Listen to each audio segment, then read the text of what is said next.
feeling alone kinda sucks. As humans, we all want to feel welcomed and wanted in some way. We all look for that sense of belonging, whether it be in friend groups, at your job, or even just in your family. There's just something about the feeling of being accepted that just makes the human body take a deep breath of relief. Growing up, I used to desire to be accepted by other people. I remember always having this mindset of, you need a ride somewhere? Don't worry, I got you. You need something from the store? Don't even trip about it. You need them homework answers? Don't worry, I got them. This was a perpetual mindset that I used to live in, and I just remember always valuing the acceptance of others over just being happy in my own self. And it was exhausting. And I know I'm not the only person who feels like this, because I hear all the time of people changing the way that they act or changing the things that they do just so they can feel accepted or just so they can feel desired by other people. And sometimes they don't even end up getting it. Growing up with this mindset was rough, to say the least, but as a Christian now, my perspective on the whole situation has completely changed. So let's take a trip to the story of the highways and the byways that Jesus tells us about in Luke.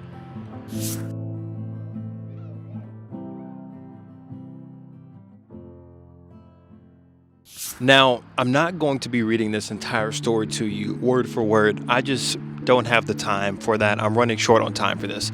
So for you Bible nerds who actually want to check that out, Luke chapter 14 and verse 15 through 24, you can read it out there. But for you people who just want the summarized Spark Notes good version of it, here it is. So Jesus tells this parable of a man who is throwing a crazy banquet.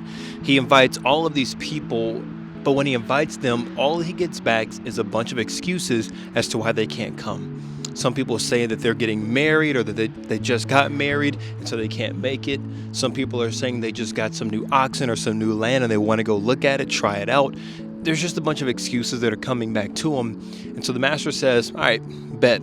Go out to the streets and the alleyways of the town, and I want you to get the cripple, the poor, the lame, the blind, the deaf. I want you to invite them to our banquet.